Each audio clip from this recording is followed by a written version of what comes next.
Amém. Amém, igreja? Deus abençoe. Vamos trazer uma mensagem, irmãos. O tema da mensagem desta noite é: eu sou feliz. Você é feliz? Então fala para o seu esposo, para a sua esposa, para os seus filhos em casa: eu sou feliz.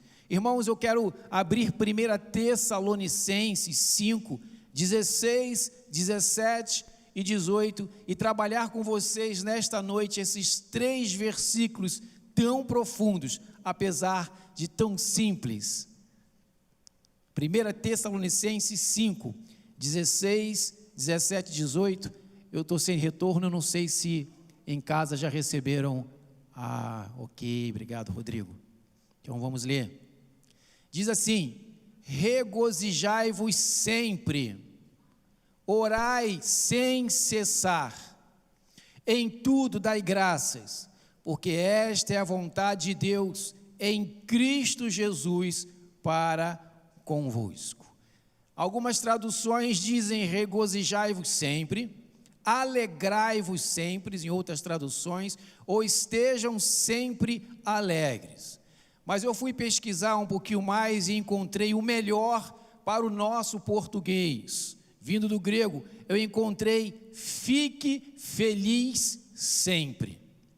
Principalmente no nosso idioma português, no português, por exemplo, é uma das poucas ou única língua que tem a palavra saudade, com toda essa compreensão que nós temos. E também nós temos uma diferença muito grande na nossa linguagem em português, de alegria para felicidade. E o tema de hoje é: eu sou feliz, porque na realidade eu creio nisso, que você e eu, que nós, independente das circunstâncias, nós somos felizes. Sabe, irmãos, fique feliz sempre. Quem está falando isso para você? A pastora Adiel? Não, é o apóstolo Paulo. Sabe, irmãos, lá em Atos 17, de 1 a 9, eu não lerei por causa do tempo. Em Atos 17, de 1 a 9, vem explicando ali o que acontece, como foi formada a igreja de Tessalônica. Paulo, Silas e Timóteo lá estão pregando o evangelho, e essa igreja foi abundantemente abençoada por Deus. Paulo fica ali 3 sábados apenas, 3 semanas, ali na sinagoga, apenas 3 encontros na sinagoga. Imediatamente Satanás levanta ali inimigos de Deus para perseguirem, e o texto diz que não foi qualquer pessoa, eles procuraram, os líderes judaicos prepararam criminosos, pessoas ligadas ao crime, para perseguir quem? O apóstolo Paulo. Paulo é ameaçado de morte, e ali de noite, aqueles que se converteram, não só judeus, mas muitos gentios que se convertem, protege Paulo, e ele sai da cidade escoltado e consegue sobreviver. Então a igreja de Tessalônica, ela inicia em 3 pregações registradas ali, 3 semanas onde Paulo conviveu com aqueles crentes convertidos, tanto judeus ou não judeus. Paulo vai para outra cidade e continua sendo perseguido em Bereia, enfim, ele é exposto, essa é a carreira de Paulo, e Paulo escreve isso para a igreja de Tessalônica, dando uma instrução para aquela igreja, já que não deu tempo de conviver e instruir aquela igreja para se tornar uma igreja saudável, e Paulo escreve 1ª e 2ª Tessalonicense. E o que Paulo diz aqui para a igreja? E o que o Paulo está dizendo para você? Fique feliz sempre. Alegria e felicidade são palavras diferentes, pois a felicidade é um sentimento. A felicidade você sente em seu coração. Já a alegria é uma emoção. Felicidade é um sentimento que não depende do momento, porque vive no interior da alma, que pode ser agitada ou calma. Eu ver a minha filha aqui hoje tocando, me traz alegria, mas não é o fato da minha filha estar tocando aqui, adorando ao Senhor, e fazer uma carreira espiritual nesse sentido de adoradora, que vai me fazer feliz. A minha felicidade não pode estar nisso. Ela me traz alegria. Nós vivemos durante este mundo, este tempo, momentos de alegrias, momentos de tristeza. Estes momentos não são os momentos de alegria, não são eles que vão nos fazer ficar forte. E nem pode ser esse momento que vai nos tornar fraco. Sabe, irmãos, eu e você já tivemos muitos momentos de alegria na nossa vida. Imagina você receber um presente como domingo. Eu recebi o presente das irmãs aqui, dia do pastor, é óbvio, isso me fez alegre. Imagina você estar indo para um lugar e você encontra no seu caminho alguém que você é apaixonado, alguém que você ama profundamente, um amigo ou uma amiga de muitos anos, e você rever, você tem alegria, e você abraça, e você conversa, e vocês relembram os tempos. Que alegria é isso?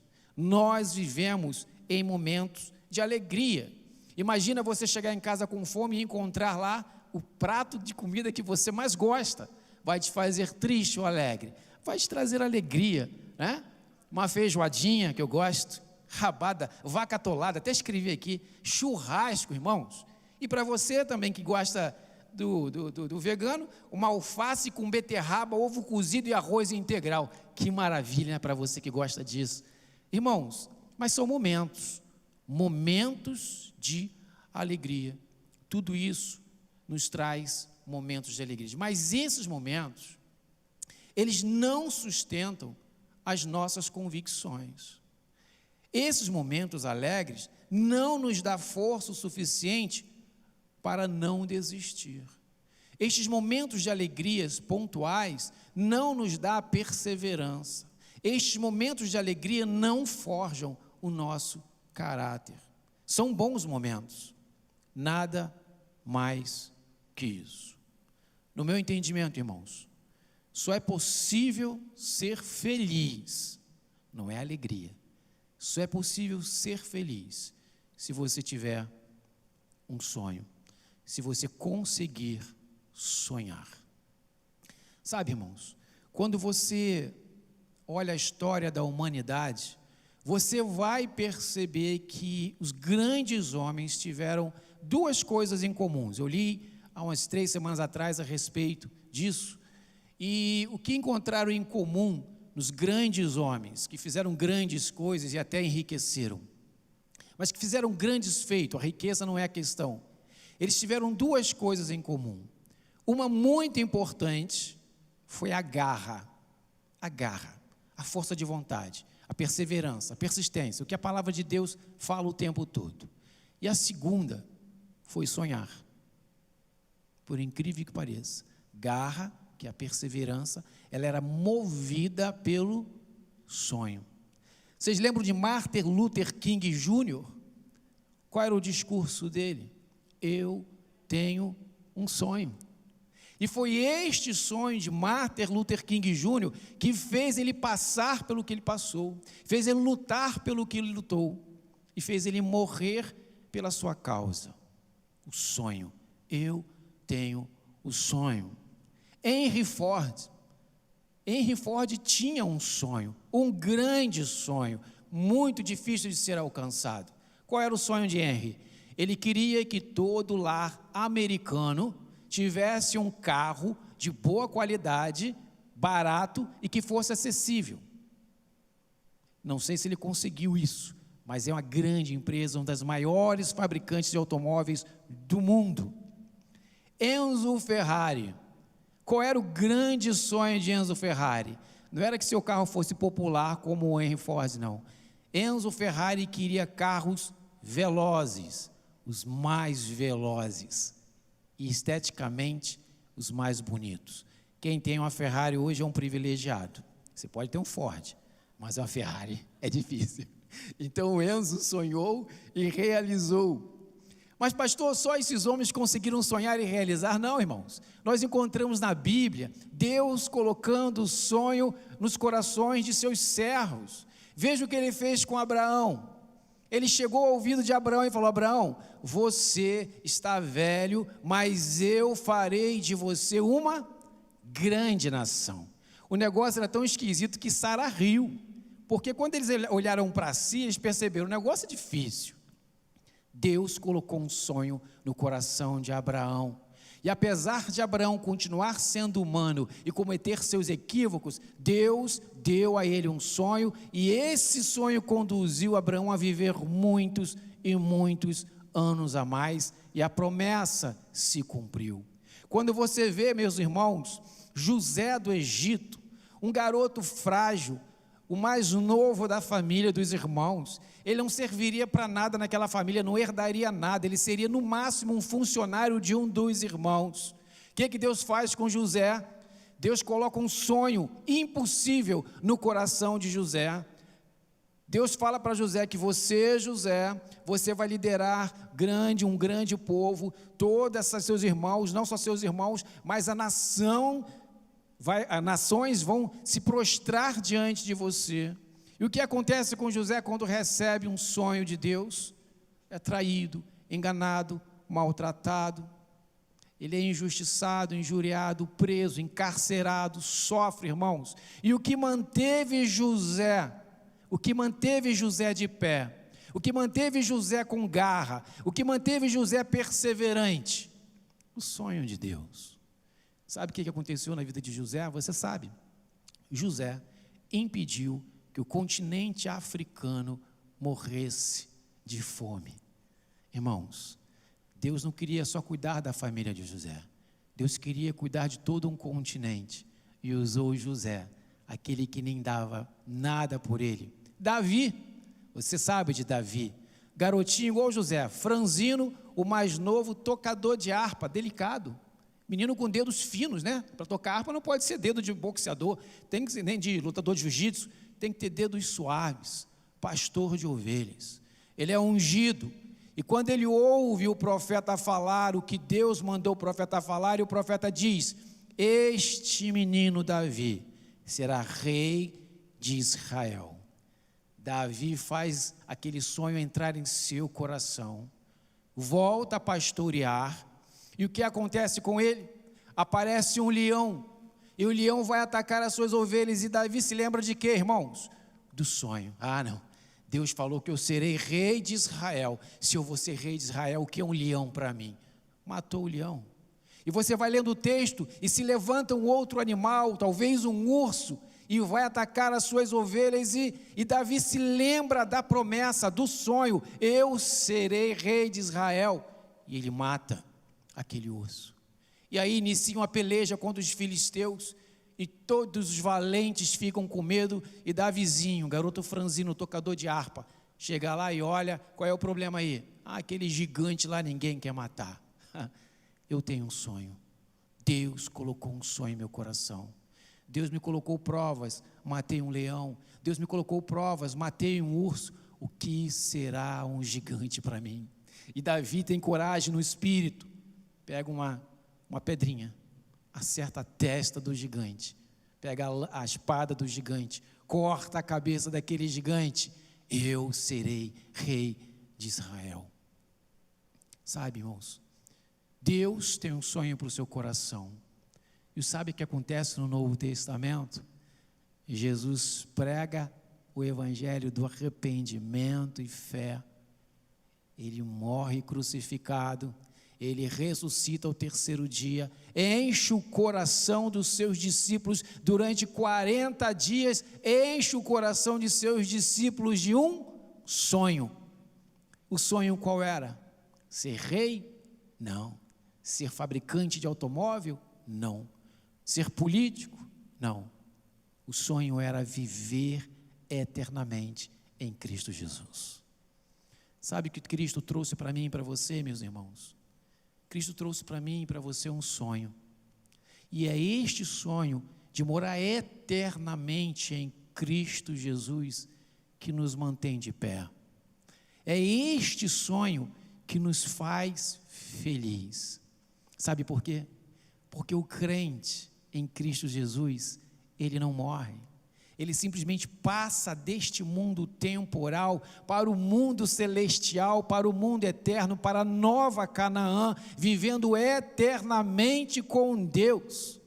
Irmãos, este é o teu sonho em Cristo Jesus, este é o meu sonho em Cristo Jesus, é isto que me dá fôlego, é isto que deu fôlego aos discípulos.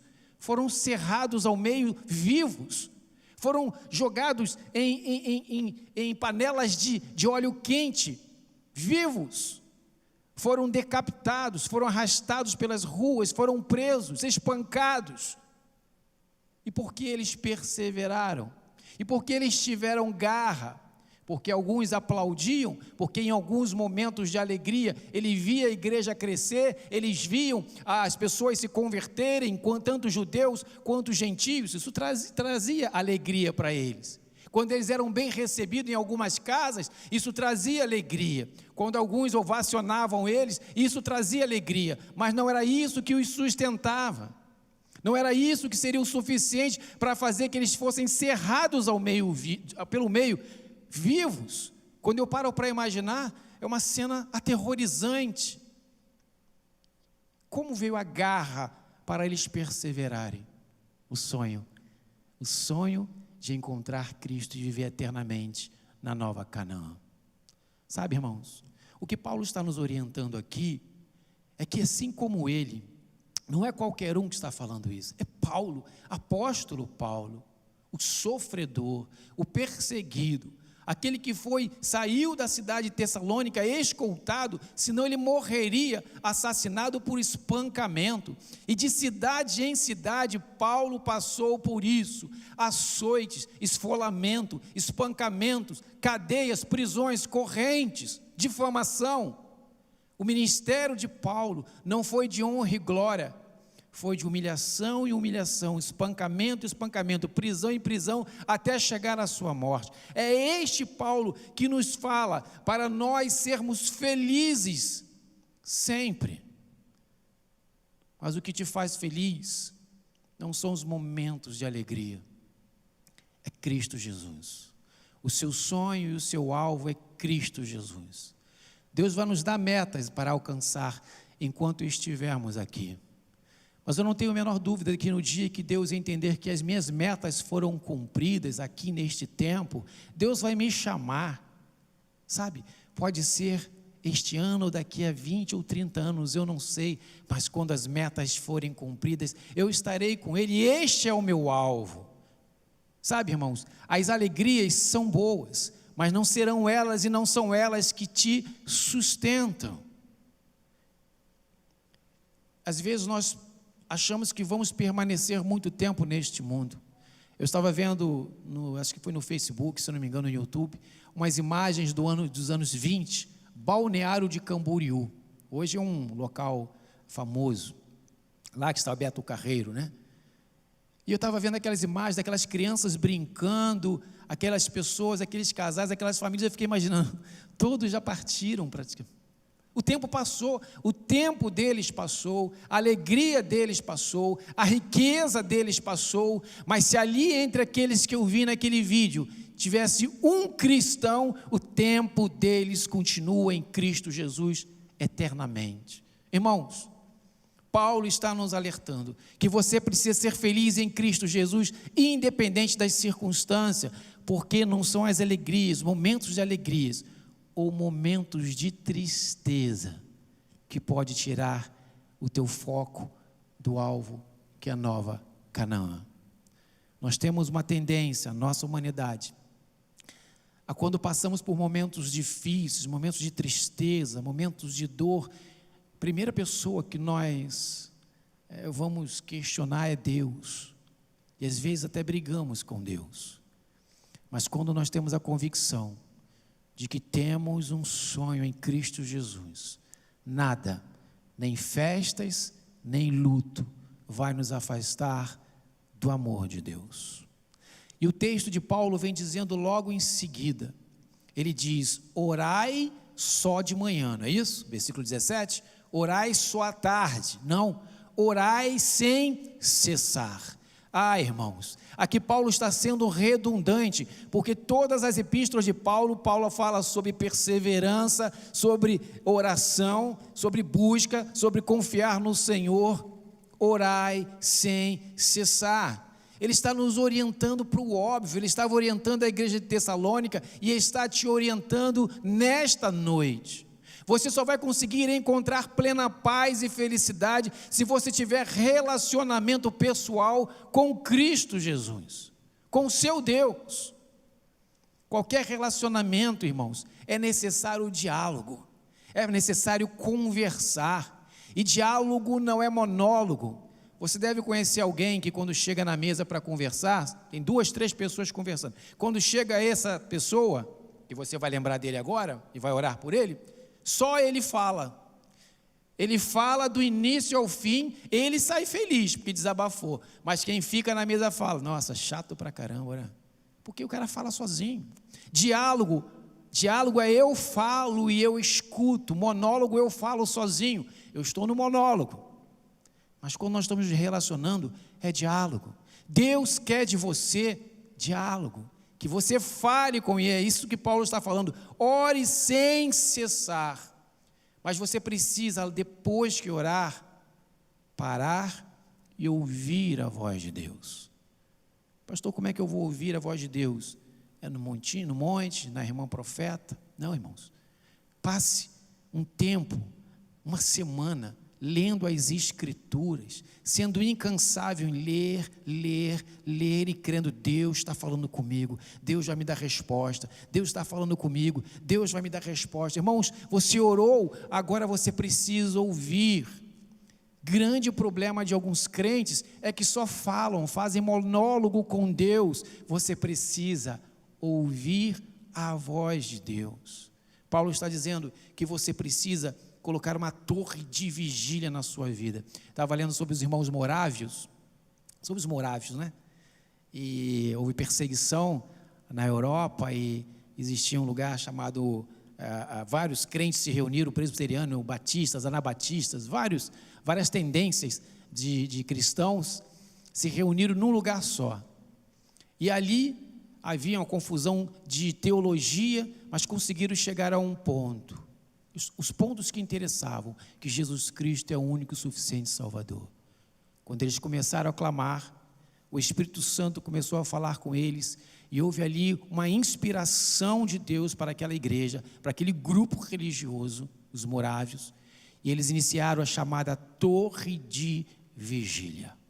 Irmãos, eles dividiram os crentes daquela cidade de 1 em 1 hora, durante 24 horas, durante 1 ano, 2 anos. Essa torre de vigília durou, sabe quantos anos, irmãos? 100 anos de avivamento. 100 anos de avivamento, porque eles oravam incessantemente.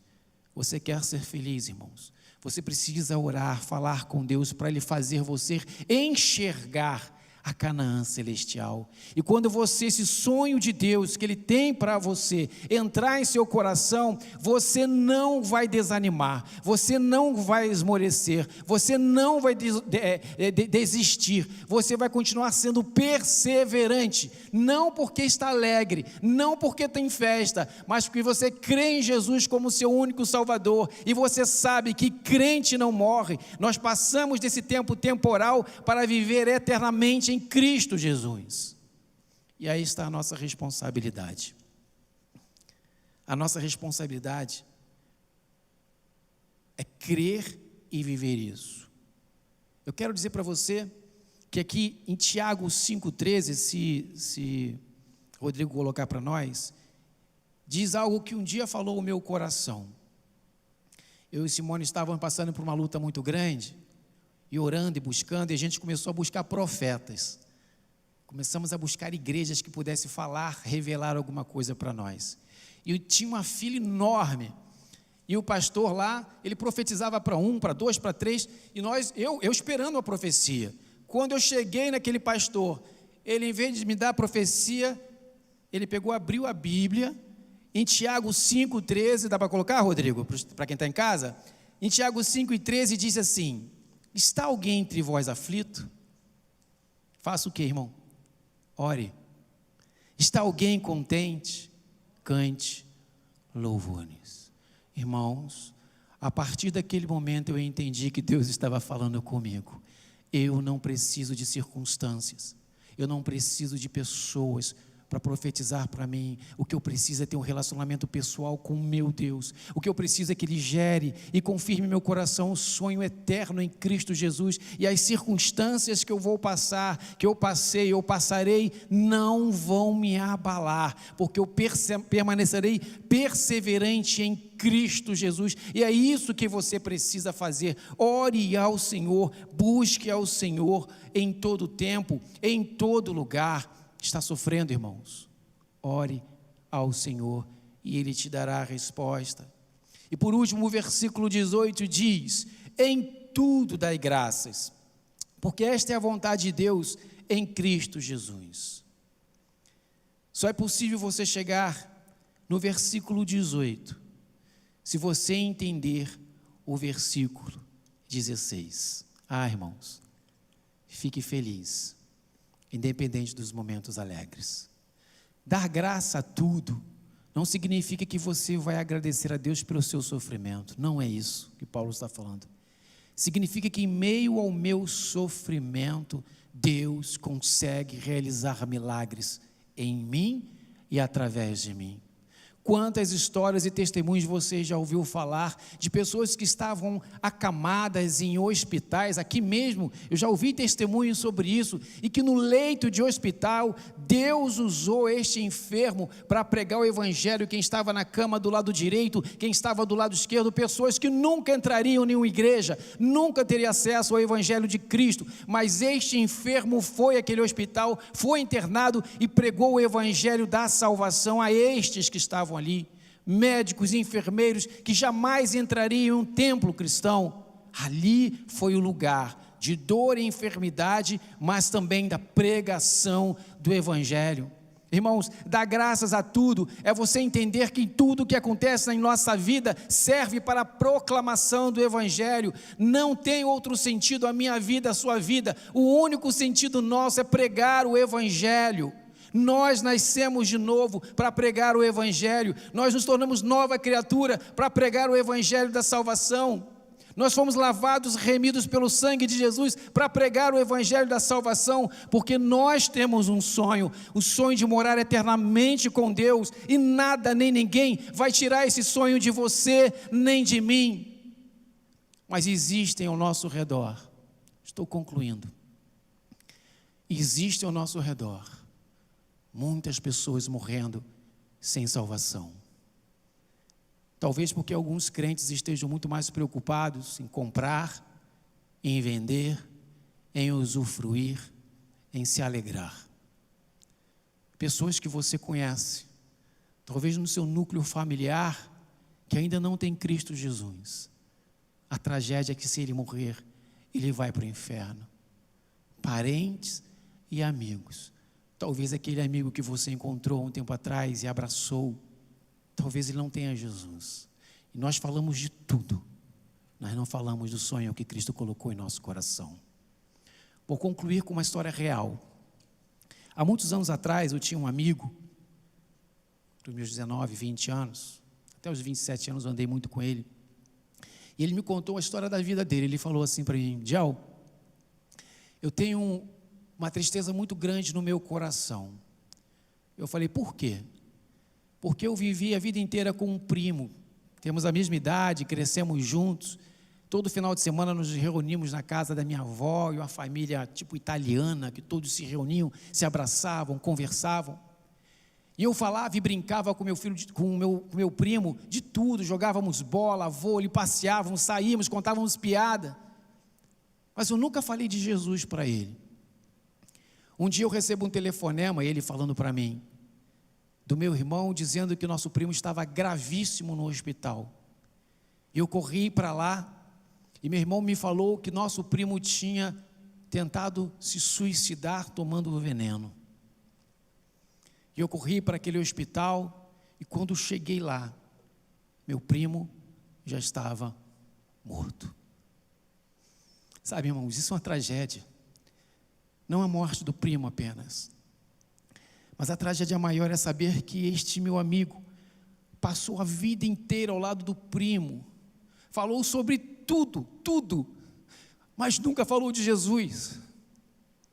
Talvez se ele tivesse falado de Jesus uma vez, tivesse sarado a ferida desse jovem, tivesse curado, ele teria encontrado Cristo e estaria vivo, não teria se matado. Irmãos, nós temos que estar atentos, porque milhares de pessoas estão indo para o inferno dia após dia, porque os crentes não estão pregando o Evangelho. Você precisa falar com seus pais, você precisa falar com seus filhos, você precisa falar com seus irmãos, com seus tios, sobrinhos, com suas famílias. Você não pode se cansar e nem se distrair, porque a morte vem a qualquer tempo, a qualquer momento. Hoje é o dia, hoje é a hora de você se reconciliar com a palavra, com a pregação da palavra, e de pregar o Evangelho, e não descansar, enquanto os seus amigos, seus entes queridos, seus parentes, não declararem Jesus como único e suficiente Salvador. Como eu faço isso, pastor? Comece a orar por eles. Faça uma lista, irmãos. Faça uma lista, nome por nome, e todos os dias clame: Senhor, Tu me deste um sonho que é viver eternamente na Tua presença, e nada vai me abalar, nada vai me fazer esmorecer, nada vai me fazer perder minha fé, mas eu quero que estes que estão na minha lista, nome por nome, Senhor, visita-os agora, leve a salvação a cada um deles. Essa é a sua missão, esta é a sua obrigação, é para isso que você está aqui, é para isso que nós estamos aqui, para levar o máximo de pessoa possível a viver eternamente na Canaã celestial. Jesus te deu um sonho. Agora eu quero falar para você, que ainda não conhece Jesus, que entende muito pouco do que eu falei agora, mas que você deseja paz. Quem não quer ter paz? Sabe as duas promessas que Jesus nos deixa, meu amigo, minha amiga? Jesus nos dá duas promessas. Uma é que eu terei paz aqui neste mundo, mesmo com os dias que nós estamos passando, mesmo se eu perder pessoas que tanto amam, que eu amo, mesmo que eu perca meu emprego, minha saúde. Jesus nos garante essa paz que só Cristo dá. E durante esse tempo que você vai viver aqui em Cristo, você terá paz, independente das circunstâncias. Mas o melhor do que isso, é que Jesus nos garante essa paz não somente aqui, mas é uma paz eterna. Eu quero que você, nessa noite, entenda que Cristo deseja gerar em seu coração um sonho, mas não é um sonho temporal, é um sonho eterno, viver eternamente em Cristo Jesus. Esta é a promessa para você. E se você deseja ter um encontro com Cristo, você digita aí: eu creio em Jesus, eu quero oração, eu quero uma visita, eu quero que telefone para mim, porque eu preciso de Jesus, e nós vamos entrar em contato com você, e nós vamos te buscar, nós vamos como igreja te instruir na palavra, e te batizar em nome do Pai, em nome do Filho, e em nome do Espírito Santo. Se você crer disso, você diz: amém, eu quero essa paz que só Cristo dá. E você, crente, que hoje está se despertando, você vai orar comigo, nesse momento, para Jesus incendiar o seu coração. Vamos orar? Ó Deus de Israel, nós podemos dizer que Tu nos deste um sonho, Senhor, e este sonho não tem fim, este sonho é um sonho eterno, Senhor, e nós Te louvamos e gloriamos o Teu santo nome por isso. Ó Deus, que o Teu povo, que os Teus servos, ó Deus, possam olhar para a cruz que está vazia e sentir neste momento a presença do Teu Espírito Santo. Que cada um de nós possamos nos comprometer com as pessoas que amamos, com as pessoas que conhecemos, com as pessoas que estão em volta de nós. Ó Deus, não permita que venhamos deixar estas pessoas, Senhor, partir sem conhecer Jesus Cristo, Senhor. Anima a tua igreja, Senhor, incendeia o coração da tua igreja, para que eles possam pregar o evangelho da salvação, independente das circunstâncias, porque nós podemos dizer: eu sou feliz em Cristo Jesus, porque Ele me lavou, me remiu, me perdoou e nos dá vida eterna. Senhor, aqueles que não conheciam Jesus e ouviram nesta noite falar sobre o Jesus de paz, sobre o Jesus de paz eterna, que o Teu Espírito Santo, ó Deus, visite esses corações e continue, ó Deus, confortando e animando-os, ó Deus, para buscar a Ti, porque a Tua palavra diz: se eles Te buscarem, eles Te acharão, Senhor. Se eles baterem na Tua porta, essa porta se abrirá. Se eles Te pedirem, Senhor, ó Deus, eles receberão. E que nesta noite a tua igreja receba a porção dobrada do teu Espírito Santo, que sejam avivados, Senhor Deus, em nome de Jesus, para perseverarem, para terem garra e perseverarem na tua palavra, independente das tristezas, independente das perdas, mas que sejam suas testemunhas vivas do evangelho da salvação. Nós te agradecemos, ó Deus, em nome de Jesus, porque eu sou feliz, e a tua igreja pode dizer: eu sou feliz em Cristo Jesus, em nome de Jesus, amém. Deus os abençoe. Irmãos, pastor Carlos Elias, enquanto ele vem, próximo domingo, nós estaremos aqui pregando pela manhã, pastor Carlos Elias estará pregando à noite, e o tema continua sendo o mesmo do mês de integração: um só coração em Cristo Jesus, uma só alma em Cristo Jesus. Deus vos abençoe. Pastor Carlos Elias vai trazer uma palavra para vocês e também trazer a bênção apostólica.